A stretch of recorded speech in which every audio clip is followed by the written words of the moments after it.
When you think of Iraq, you should think of the meadows, the waterfalls, the snow-capped peaks, the vastness of its desert. You should think of the rich history and the tapestry of a diverse people. That's what I think of Iraq when you talk to me about Iraq. Yet, it's a country that has not been able to lift itself out of the quagmire that it found itself after the invasion.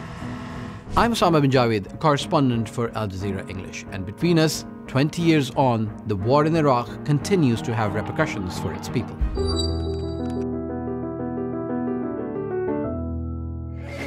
Nobody actually thought that the United States and the UK will actually go to war with Iraq, and yet they did. The Iraqi regime continues to possess and conceal some of the most lethal weapons ever devised. And the biggest fear was that if this weapons of mass destruction theory is true, what if the country uses them? I was a journalist working in London, and by the time I got to the office, the Iraq war had already begun. Bombs start falling, the tanks rolled in, the statue was toppled.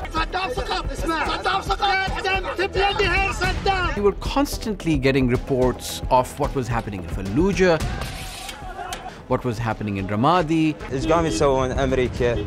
قامت يضربون شاطئ يعني عشوائي يضربون. How there was a resistance. Obviously, Saddam Hussein was somebody who had carried out multiple crimes against his own people. But the consensus amongst all people would be that this was a war which did far worse in terms of long-term impact than it did in removing a dictator. I remember having a conversation with a taxi driver who was a Shia, a persecuted people in Iraq during that time. And what he told me was that during Saddam's time, we had one thief. Now there is a thief in every street of Iraq. The Iraq war has had repercussions for the rest of the world. From the extremification, if you can call it that, of Al-Qaeda, to the abuse in Abu Ghraib, which was seen as the nursery for extremists who later morphed into ISIL. The brutality of ISIL was something that people had not seen before, taking away the rights of people, executing people left, right, and center.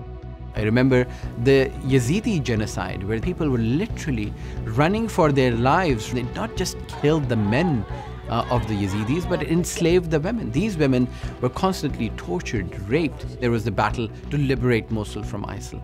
The old city of Mosul has been decimated. It is slightly coming back to life, and the stench of death in Mosul lingered on for years. I remember going to a destroyed house where children were playing, and their father showed me an unexploded munition, one of hundreds of thousands of munitions which were littered in the street. People are still clearing the debris of the war. You cannot discuss the legacy of the 20 years of the war in Iraq without talking about the social implications that it has had and how the country is run. Iraq went from being a brutal dictatorship to a semblance of a democracy which many Iraqis feel has not delivered the results that they wanted from it. You can see that in the last election, more than 50% of Iraqis did not turn out to vote. Many Iraqis feel that the country, the way it's run, the power elite, the pressure groups, the various forces which align themselves with either Western powers or Iran do not really represent them. There was a massive protest movement in Iraq where young people came out demanding rights, basic services, jobs. So far, Iraqi politicians have failed to provide them. Iraq has had a tremendous impact on not just me, but every other person who've covered Iraq for a long period of time. So I remember being in displacement tents where people had very little, and they would want to make a spread for you if you interviewed them, and they would force you to sit down with them and at least have a cup of tea with them.